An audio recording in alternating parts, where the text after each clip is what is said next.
आइए हम लोग इसका आज हम लोग सिटी में आ गए हैं। इससे पहले हम लोग किसका पार्ट 1 पार्ट 2 देखे थे ना। पार्ट 1 पार्ट 2 देखे थे, 30 MCQ देखे थे। तो हम लोग कुछ MCQ का रिकॉल कर लेते हैं। MCQ में क्या था कि हम पढ़ा थे कि चांदी के सिक्कों का प्रयोग आज से कितना वर्ष पहले होता है। सुनते जाना मुस्कान, 25 या 2500 वर्ष पहले से ही चांदी के सिक्कों का प्रयोग था। हमें भी पढ़ाते कि सबसे पुराना उत्कीर्ण अभिलेख किसका था, अशोक का था। हमें भी पढ़ाते हैं कि सिक्के के अध्ययन को क्या कहते हैं नंदनी, तो पढ़ाते हैं सिक्के के अध्ययन को क्या कहते हैं, न्यूमिस्मेटिक्स कहते हैं, ठीक है, यानी कि मुद्रा शास्त्र कहा जाता है। हमें भी पढ़ाते हैं कि उत्कीर्ण लेखों का अध्ययन क्या कहते हैं, एपिग्राफी कहते हैं। छोड़ दो, क्या कर रहे हो, छोड़ दो, यहाँ समझो। उत्कीर्ण लेखों का अध्ययन क्या कहते हैं, एपिग्राफी कहते हैं। क्लियर है। और क्या पढ़ाते थे तुम लोग को, ये भी पढ़ाते हैं हम कि महात्मा बुद्ध का जन्म कब हुआ था, तो 563 ईसा पूर्व हुआ था।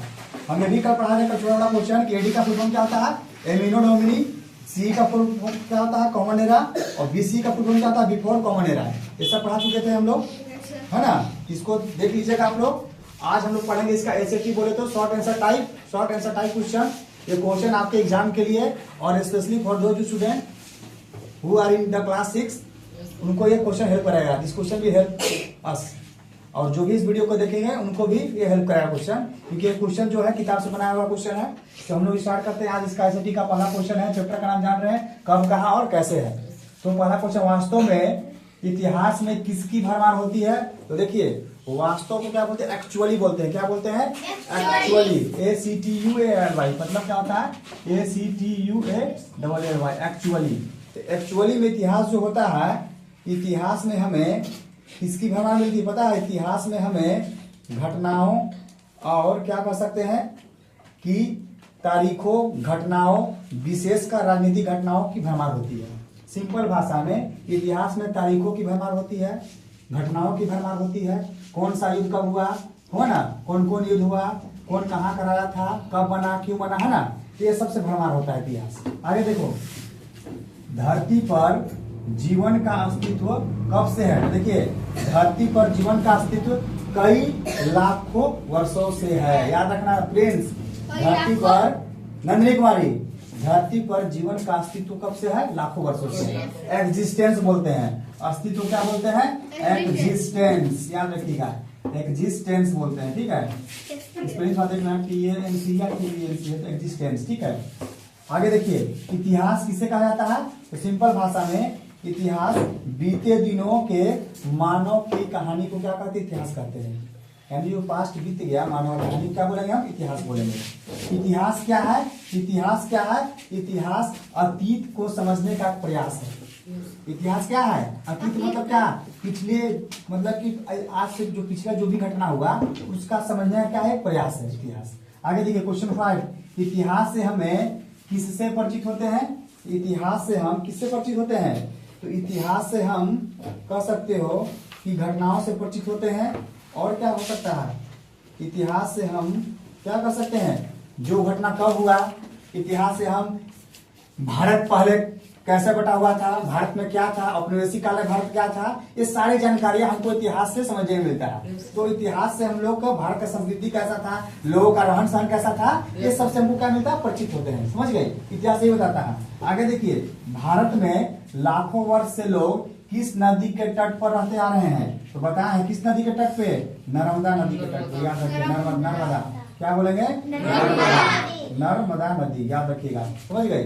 आगे देखो, लोगों ने किन पशुओं को पालतू बनाना शुरू किया। पशु यानी कौन से पशु, पशु का मतलब, हाँ यस वेरी गुड, जो पालने लायक है। तो लोगों ने भेड़, बकरी और गाय जैसे पशुओं को पालतू बनाना शुरू किया। बहुत अच्छा। आगे देखिए, पहले की यात्रा जोखिम भरी क्यों थी, मतलब कहने का क्वेश्चन समझो, पहले कहीं आना जाना मुश्किल क्यों था। तो मुश्किल के कारण क्या था ना, कि पहले क्या था, पर्वतों, पहाड़ों, रेगिस्तानों, नदियों और समुद्र के कारण कहीं यात्रा करना क्या था, जोखिम भरा था। कहीं भी जाना जा सकता था आपको। लोग पहाड़ के दर्रों से जाता था एक जगह से दूसरी जगह, बहुत दूर तक। आज आदमी जाने में थक जाता है किलोमीटर, लोग दिन रात चलता था, जहां रात वहीं आराम करता था। 6 महीना चलता था आदमी, 4 वर्ष चलता था आदमी, कंटिन्यू चल रहा है, जहां शाम हो रहा है आराम कर लेगा, फिर चल रहा है। तो पहले की यात्रा क्या थी, मुश्किल भरा था। क्योंकि पर्वत था, रेगिस्तान था, नदी था, समुद्र था, रास्ता तो नहीं था, हाईवे नहीं था जैसा, हवाई मार्ग नहीं था, एयरप्लेन नहीं था, तो इसलिए पहले का जो ट्रेवलिंग था ना, इट इज मोस्ट डेंजरस। आगे देखिए, ये खाली जगह विचारों एवं संस्कृति के आदान प्रदान, आदान प्रदान को क्या बोलते हैं? एक्सचेंज बोलते हैं। क्या बोलते हैं? एक्सचेंज बोलते हैं। यानी कि क्या था? यानी कि इसका आंसर होगा पहाड़ी दर्रे। पहाड़ी दर्रे विचारों एवं संस्कृति के आदान प्रदान के, पहाड़ी दर्रे समझते हो ना, पहाड़ के बीच से दर्रा रास्ता बना हुआ है। तो लोग वहां से आता था, तो वहां के लोग यहाँ कुछ लाता था, यहाँ देखा यहाँ ऐसा चीज है, यहाँ से कोई चीज यहाँ लेकर आता था दूसरा देश में, तो वहां जाता था। ये क्या था? पहाड़ी दर्रा संस्कृति और विचारों का आदान प्रदान होता था। आदमी आता था ना पहले, यहाँ का आदमी वहां से कुछ लेकर आया, यहाँ देखा, यहाँ से कुछ लेकर वहां गया तो वहां प्रचार हुआ। तो इसी तरह से क्या हुआ? संस्कृति भाषा का पर आदान प्रदान होते गया।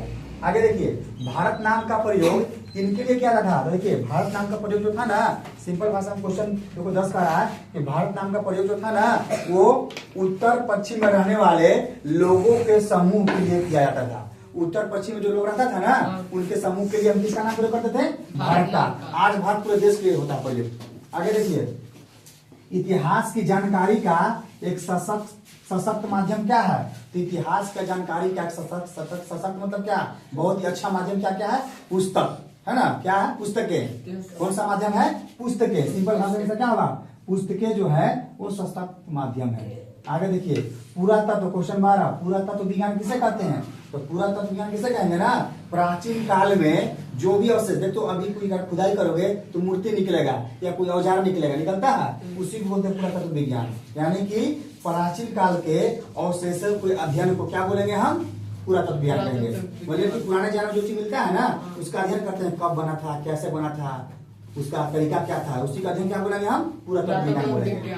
आगे देखिए, अवशेषों में कौन कौन सी चीजें शामिल होते हैं? तो देखिए, अवशेषों में स्मारक, सिक्के, मिट्टी के बर्तन, पत्थर तथा धातु के औजार, मूर्तियां, ये सब क्या है? अवशेषों में शामिल वस्तुएं हैं। याद रखिए, अवशेष मतलब क्या है? जो पहले का चीज का बना हुआ मिलता है ना भी, उसी बोलते हैं अवशेष। आगे देखिए, क्वेश्चन 14, आज का लास्ट क्वेश्चन, हमें किन साहित्यों से भी इतिहास की जानकारी मिलती है? तो देखिए, बहुत सारा साहित्य है। एक हम बताते ना क्वेश्चन में कि हमारे देश का सबसे पुराना ग्रंथ कौन है? वेद है, वेदा, इंग्लिश में बोलते हैं वेदा, यानी कि वेद। इसके अलावा हमको उपनिषद, रामायण, महाकाव्य, पुराण, बौद्ध, जैन धार्मिक, यानी कि ये सब जो भी पुस्तकें हैं ना, जैसे कि काव्य, जैसे कि भगवत गीता हो गया, या रामायण हो गया, महाभारत हो गया, ये सब साहित्य से क्या मिलता है? हमें इतिहास की जानकारी मिलता है ना? यानी कि कहने का मतलब है कि ये सब पुस्तक है, साहित्य है, लिटरेचर है, ये सभी हम ये सब, जैसे रामायण है ना, महाभारत है, इन सब इतिहास से, साहित्यों से भी हमें इतिहास की जानकारी मिलती है